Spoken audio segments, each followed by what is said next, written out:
Hello, amazing artists. Today we're going to work on our first step of our Color Monster project. And to start off, we're going to add some lines using magic crayons.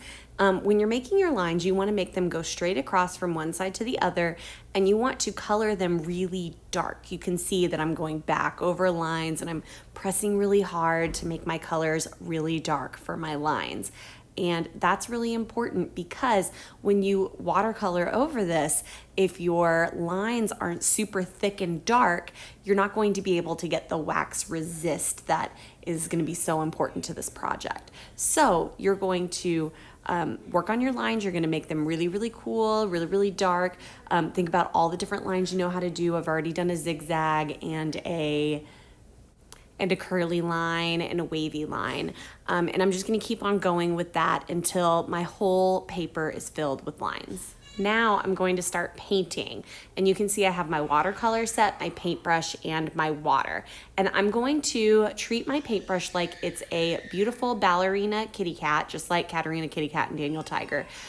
You can see I wanna get my paintbrush as wet as possible, and just like a cat, I don't want to jam it down in. I don't want to mess up its fur, so I'm petting it on the side, and then I'm going to pet it into my paint.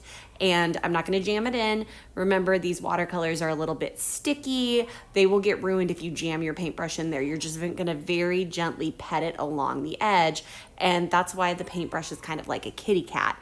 And then I'm going to paint it by dancing my paintbrush on its twinkle toes all around the page, and that's why it's like a ballerina.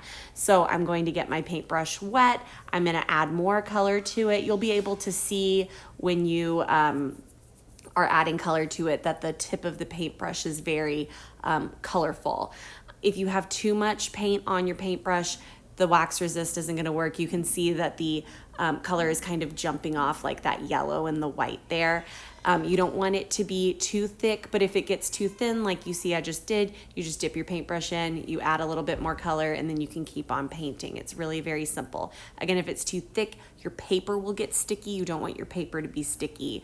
If it's too thin, your color won't show up. You want to get just that right balance. It can be a challenge, but I know that you guys are up to it.